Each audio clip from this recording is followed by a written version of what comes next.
अखिल भारतीय जैन श्वेतांबर मालवा महासंघ के राष्ट्रीय अधिवेशन के अवसर पर हमारे बीच परम पूज्य आचार्य विश्व रत्न सागर महाराज साहब के चरणों में वंदन करता हूँ, अभिनंदन करता हूँ। सारे मुनिवृंद और सभी संत समाज के लिए 15 संत आप सबको प्रणाम करता हूँ, अभिनंदन करता हूँ। भगवान महाकाल की कृपा, भगवान महावीर स्वामी की कृपा, एक बार हम उनका जयकारा लगाए, बोले भगवान महावीर स्वामी की जय। हमारे लिए आज का दिन तो वाकई अलग प्रकार का। इस मंच पर विराजमान माननीय मंत्री तुलसीराम सिलावट जी, माननीय महापौर पुष्पमित्र भार्गव जी, माननीय विधायक श्रीमती मालिनी गौड़ जी, माननीय विधायक गोलू शुक्ला जी, माननीय विधायक मधु वर्मा जी, माननीय विधायक रमेश मेंदोला जी, माननीय सुमित मिश्रा जी, श्रवण चावड़ा जी, कार्यक्रम के संचालक दीपक जैन जी, टीनू भाई के नाम से जानते तो इस अवसर पर चतुर्मास समिति के अध्यक्ष पुण्यपाल सुराणा जी, जैन मालवा महासंघ के दिलसुख राज कटारिया जी, हमारे उज्जैन और यहाँ से सारे लोग, अब तो पूरे मालवा के लिए एक अलग प्रकार का आनंद है। मालवा का मतलब जो माल वाला है वही तो मालवा है, इसका क्या आनंद है, तो फोकस थोड़ी ही तो हमारे लिए सौभाग्य की बात। और माल किसको कहते हैं, ये भी कठिन काम। हम अगर सुख को सुख समझें तो सुख में सुख है क्या, सुख में सुख कहाँ है, सुख में तो दुख छिपा हुआ है। सुख से हम कई काम करने जाते हैं, सुख से शादी कर लेता, अब शादी करने वाले से पूछो कि सुखी है कि दुखी है, उसको एहसास होता है। हमारे लिए इसीलिए हमारे लिए माल की बात जब करते हैं तो कभी कभी भौतिक सुख संपदा से हम माल की कल्पना करते हैं, और ये आध्यात्मिक माल वालों के मालवा के बीच मालवा रत्न बैठे मैं आपको प्रणाम करता हूं, आपका अभिनंदन करता हूं। साधना के बलबूते पर हमारी संस्कृति हजारों हजार साल से इस आनंद की वर्षा करती है। संस्कार देने की बात आती है। संसार में कोई देश ऐसा नहीं जहां पर सरकार के डंडे के भरोसे से समाज संतुलित रहता है, अनुशासित रहता है। हमारे यहाँ स्व अनुशासन की भावनाओं को सदैव प्रोत्साहन दिया जाता है। जहाँ हमारे सोचने का अंत हो, उसके आगे संत विराजमान रहते हैं। मैं आपका प्रणाम करता हूँ, अभिनंदन करता हूँ। और संत से भगवंत तक की जो साधना का मार्ग आप बताते हैं, वाकई वो हमारे लिए, ये हमारी संस्कृति को समझने के लिए भी जो कहा गया है वेद वाक्य की दृष्टि से, यत पिंडे तत ब्रह्मांडे, जैसा पिंड है वही ब्रह्मांड है। और पिंड की बात करें तो पिंड से हम एहसास करें कि हमारा ये पिंड मानव शरीर का पिंड, ब्रह्मांड और इसमें कोई अंतर नहीं। कभी अपने मुंह से अगर कहें कि हमारे मुख कितने हैं तो लोग अपने आप में कहें एक मुख है, लेकिन माँ के पेट में कौन सा मुख था, तो वो नाभि नाल से पूरा शरीर बड़ा, वो हमारे सामने है। लेकिन ये दो पिंड, ये पूरे पिंड से दो मुंह से पूरा हो गया क्या, दो मुंह से भी पूरा नहीं हुआ। अरे जहां नीडल लगाओ, इंजेक्शन से इंजेक्ट करो, वो मुंह चालू होता है, तो रोम रोम में मुंह अपने है कि नहीं है। कितने प्रकार से अपने जीवन के रहस्य से हम ही परिचित नहीं है।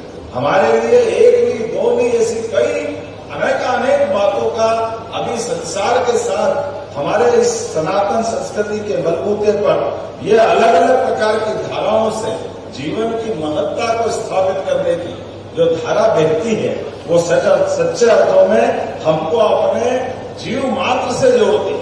इसीलिए तो कहा गया अहिंसा परमो धर्म। दुनिया के इस हलाल भरे माहौल में आज कोई मार्ग दिखाता है तो हमारे अपने गुरुवर हमारा ये मार्ग, अपना मार्ग दिखाता है। जब हम प्रकृति से जुड़ते हैं, जब हम जीव मात्र से जुड़ते हैं, आप अंदाज लगा लो इस बात का, हमारे सामने घटने वाली घटनाओं का एहसास करो। हमने अपने एक एक संस्कार से जितने प्रकार से जीवन को समझने का प्रयास किया, धर्म, संस्कृति, समाज, ये जोड़ने के लिए संगठन की आवश्यकता होती है। और आज ये संगठन की बेला में अखिल भारतीय जैन श्वेतांबर मालवा महासंघ के अधिवेशन के अवसर पर पूरे मालवा के हमारे सभी भाई बंधु आए, मैं आप सबको प्रणाम करता, आपका अभिनंदन करता। जब कोई अधिवेशन होता है किसी संगठन का, तो संगठन के बलबूते पर उसके अपने दायरे भी होते हैं, उसका अपना उद्देश्य भी होता है। और उद्देश्य में अगर हम अपने मन की भावना को और भगवान के आशीर्वाद दोनों पाना चाहें, इस सभागार में दोनों मौजूद है। मैं आपके माध्यम से भगवान को भी प्रणाम करता हूँ और अपने आत्मा में विराजे परमात्मा को भी नमस्कार करता हूँ। ये संस्कार हमको सुकर्म सिखाते हैं, ये संस्कार हमको सद्मार्ग सिखाते हैं, सदिच्छाओं से समाज के कल्याण की भावना लाते हैं। और इसी आधार पर जब मैं आपसे बात करता हूँ सरकार के मुखिया होने के नाते, महाराज पद तो वास्तव में आप ही ने बताया कि पद तो आते और चले जाते, हमारे लिए तो प्रत्येक व्यक्ति के साथ जन्म और मृत्यु की कोई बात करता है, हम जन्म की बात कहाँ समझेंगे, जन्मदिन की बधाई कहाँ देंगे। अरे एक सांस से जन्म आता, दूसरी सांस से जाता है। अगर सांस रुक गई तो हो गया जन्मदिन पूरा, अभियान खत्म, कहाँ बचा, किसने देखा। एक दिन के 21,500 सांस से साथ हमारा अपना जन्म होता है। तो जन्म के साथ हमारी ये जो यात्रा है, इस यात्रा के भरोसे से हमने सरकार की भूमिका भले अदा कर ली, लेकिन सरकार के माध्यम से वो संस्कार देने का प्रयास भी कर रहा है, जिसके बलबूते पर शपथ ग्रहण करते हैं। शपथ का अर्थ केवल दिखावा नहीं, इस पर जीने की आवश्यकता है। मुझे इस बात की प्रसन्नता है, दुनिया के सबसे बड़े लोकतंत्र में आज का समय ये हमारे लिए वाकई वो समय है जिसके लिए दुनिया भारत की तरफ देख रही। और हमारे गणतंत्र में सबसे बड़े नायक यशस्वी प्रधानमंत्री का जोरदार अभिनंदन करें, जिनके सुशासन के भरोसे अब हमको ये बोलने की जरूरत नहीं पड़ती है। वो घोष वाक्य जिनके भरोसे से अपने महाराज ने, हमारे जैन समाज ने, हमारे सारे मार्गों से निकल करके, जैसे अलग अलग हिमालय से नदियां अलग अलग प्रकार से यात्रा करती है, लेकिन अंततः महासागर में विलीन हो जाती है। कई बार नदियों को घमंड हो जाता है कि वो अपनी विशाल जलराशि लेके जा रही है, वो इटलाती, बल खाती, अलग अलग प्रकार से पहुंचती हुई नदियों का अहंकार महासागर के तट पे आके चूर हो जाता है। उस महासागर में आने वाली विकरालता पता ही नहीं चलती है कि कहाँ नदी की बाढ़ उस महासागर में ऐसे समाहित हो गई जैसे पता ही नहीं चला। ऐसे हम अलग अलग अहंकार से भरे, अलग अलग अपने अपने कामों से जब हम आकर के महासागर का संपर्क पाते हैं, तो अपने आप का एहसास करते हैं कि वाकई संसार में इसकी कोई सीमा नहीं है। हम अभी समझने के लिए हर दिन अपने क्षण क्षण का उपयोग करें। आज के इस अवसर पर महाराज जी जब हमारी सरकार बनने के साथ हमने कहा नियम कानून का पालन करना चाहिए, इसलिए तो शपथ ली थी। तो हमने कहा लाउड स्पीकर भी फालतू काहे के लिए जोर जोर से चिल्लाना चाहिए। तो 60,000 से ज्यादा माइक मध्यप्रदेश में हाईकोर्ट, सुप्रीम कोर्ट के निर्णय के बलबूते पर निश्चित डेसिमल नहीं बजाना चाहिए। क्यों बजना चाहिए जबरदस्ती से? चाहे जब बजाएगा तो बात कैसे बनेगी? तो सरकार का पालन तो करना ही चाहिए। हमारे लिए इस नियम का पालन कराने का काम हमारी सरकार के द्वारा किया गया। उसी प्रकार से भाई खाने में मनाही नहीं, आप मर्जी आए जो खाओ, लेकिन जब जो नहीं खाते उसको क्यों दिखा रहा हो, उसको क्यों चढ़ा रहा हो? तो हमारे लिए खाने पीने के लिए फूड सेफ्टी कानून है। आप अपने अपने धर्म के हिसाब से सब अपने मार्ग पे जाएंगे, लेकिन उल्टे सीधे सामान बाहर लटकाएंगे, हमारी सरकार छूट नहीं देगी, ये नहीं चलेगा। इसका पालन तो सबको करना पड़ेगा। इस बात का आनंद है कि इस दिशा में हमारी सरकार ने पहले समय से पहली कैबिनेट के निर्णय के बाद इसी दिशा में कदम बढ़ाया। और ऐसे एक नहीं कई सारे निर्णय। आप बताइए, गौ माता के लिए 33 करोड़ देवी देवता का वास गौ माता में होता। ऐसे में हमने जो एक उदात्त भाव है, जियो और जीने दो, इसी भाव के बलबूते पर तो आज यशस्वी प्रधानमंत्री के माध्यम से देश की छवि बन रही। हमारे लिए दुनिया के सारे देशों के सामने भारत का मूल दर्शन प्रकटीकरण का ये सही समय है। महाराज जी, हमने गौशालाओं को भी एक तरह से पालन करने के लिए, व्यवस्थाओं के लिए 20 रुपया प्रति गौमाता का पहले अनुदान लेता था, उसको 40 रुपया प्रति गौमाता की दृष्टि से सरकार के माध्यम से अनुदान देना प्रारंभ किया। इतना ही नहीं, हमने कहा केवल गौमाता गौशाला में नहीं रही, जो घर घर हमारे यहाँ तो हजारों लाखों साल से भारत की पहचान जहाँ दूध और दही की नदियां बहती थी। ऐसे में जब हम कुपोषण की बात करते हैं, तमाम प्रकार की दूसरी बीमारी की बात करते हैं, तो दूध जिस घर में होगा, दूध दही तो होगा ही सही, घी मक्खन के बिना हमारा अपना शरीर कैसे पुष्ट हो सकता है। इसलिए हमने गौशालाओं को भी बढ़ावा दे रहे हैं, दूध उत्पादन को भी बढ़ावा दे रहे हैं। और दूध उत्पादन में जाने अनजाने जो अपराध किया गया, अब गाय का दूध नहीं खरीदना, तो शब्द की जादूगरी कैसे होती? दूध का फेट इतना कर दो कि वो भैंस से कम में बात ही नहीं बने, तो घर घर गाय का और दूध का उत्पादन खत्म करने का षड्यंत्र चलाया गया। हमें इस बात की प्रसन्नता महाराज जी, हमने कहा कि जितनी मात्रा का फेट गाय माता का होता, उतनी मात्रा का सरकार दूध खरीदेगी और दूध के माध्यम से समाज में मिलाने का काम है, ताकि घर घर गौ माताओं को पाला जा सके, उनके माध्यम से किसानों की भी आय बढ़े, दूध देने की भी क्षमता बढ़े। और आज के समय में तो शुद्ध देसी गौ माता के लिए दुनिया हमारी तरफ देख रही। भारत की एक एक चीज को इस प्रकार से जाना जा रहा है। जब मैंने आपसे बात कही तो ऐसे में स्वदेशी की बात, आत्मनिर्भरता की बात, और हमारे यहाँ तो ये अपने समाज का इससे बड़ा पहचान क्या है? पूजा पाठ, धर्म, साधना सब करना, लेकिन कोई के आगे हाथ मत फैलाओ, अपने स्वाभिमान से जीवन जियो। इसी को तो कहते जियो और जीने दो परमात्मा की कृपा से। ये आज घोष वाक्य, ये मंत्र वाक्य की तरह दुनिया के सामने आ रहा है। इसलिए दुनिया के बड़े से बड़े देश भी अब भारत की तरफ उस निगाह से नहीं देख रहे, सम्मान की निगाह से देख रहे हैं। और यशस्वी प्रधानमंत्री के नेतृत्व में तो और आनंद आता। ऐसे में जब स्वदेशीकरण की बात कर रहे हैं, आत्मनिर्भरता की बात कर रहे हैं, तो हमने कहा कि हमारे यहाँ दुनिया के बड़े से बड़े उद्योगपति आए, कोई बात नहीं, लेकिन पहले प्रदेश वाले तो आगे बढ़े, उनको तो बढ़ाना ही पड़ेगा। हमारे प्रदेश के लोग आगे बढ़े, देश के लोग आगे बढ़े, और टेक्नोलॉजी के भरोसे विदेश भी आए तो कोई मना नहीं, लेकिन आने के पीछे उनकी भावना हमारे यहाँ के किसानों की, गरीबों की, टैलेंट की, युवाओं की, उनकी क्षमता योग्यता के हिसाब से उस बात का ध्यान रखना पड़ेगा। इसलिए उद्योग भी अगर हम लगा रहे हैं तो उद्योग में भी हमारे यहाँ के रोजगार के अवसर कैसे बढ़े, सरकार उसके साथ खड़ी दिखाई देगी। आप तो महाराज जी राजगढ़ से, आपका पूर्व जन्म तो राजगढ़ का हमारे लिए सौभाग्य की बात है। आपने धर्म मार्ग में चलते हुए पूरे देश में एक अलग पहचान बनाई। कई सारे अनुयायियों के साथ आज इस नक्षत्र मंडल में सूर्य के समान आप अपना उदयमान एक अलग रूप दिखा रहे हैं। वो आवाज वो एहसास हो रहा है, हम सब एहसास कर रहे हैं इस बात का।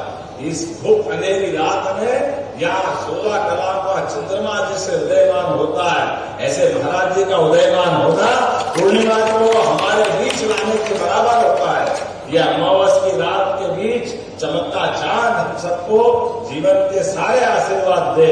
इस भावना के आधार पर मैं आज अपनी ओर से आपका पुनः वंदन करता हूँ, अभिनंदन करता हूँ, और उम्मीद करता हूँ कि आपका आशीर्वाद हम सबको मिलता रहेगा।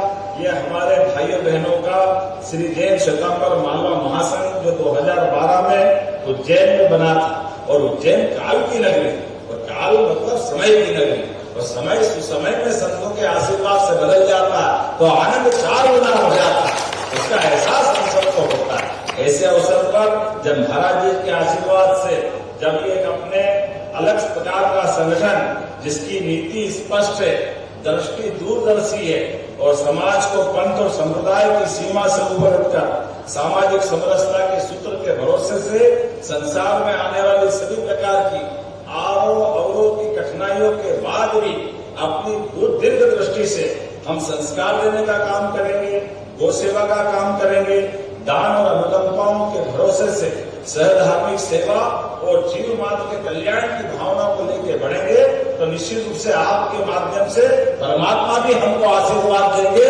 इसी कामना के साथ मैं पुनः आपका मध्य सरकार की ओर से वंदन करता हूँ, अभिनंदन करता हूँ, और आपके एक बुलावे पे जब आप बुलाओगे जोड़े जोड़े आएंगे, ये एहसास के साथ मैं पुनः आपको प्रणाम करता हूँ, आपका आशीर्वाद चाहता हूँ। हमारी सरकार जन कल्याण के ऐसे सारे कामों को करती रहे। सुशासन के बलबूते पर इस लोकतंत्र को गौरवान्वित करने के लिए यशस्वी प्रधानमंत्री आपके माध्यम से सबको निमंत्रण देता हूँ। 17 तारीख को हमारे प्रदेश में देश के और दुनिया के सबसे बड़े व्यक्तित्व के धनी यशस्वी प्रधानमंत्री नरेंद्र मोदी जी पधार रहे मालवा की धरती पर हमारे और आपके बीच में।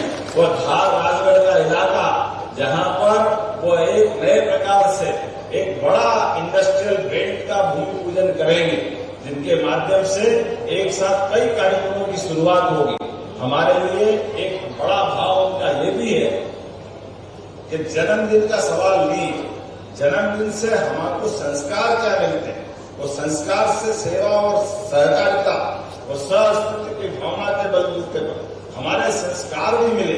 इसलिए यहाँ कॉटन की खेती पुराने जमाने से मालवा में बड़ी बड़ी मिल चलती थी, इंदौर, उज्जैन, रतलाम, वो जगह जगह जिनिंग प्रेस थी जहाँ पर कॉटन का अपना बड़ा काम चलता था। आज हमारे द्वारा उस नए रूप में वापस 6 लाख से ज्यादा कपास उत्पादक किसानों के लिए बड़े एक तरह से इंडस्ट्रियल बेल्ट का शुरुआत होगी।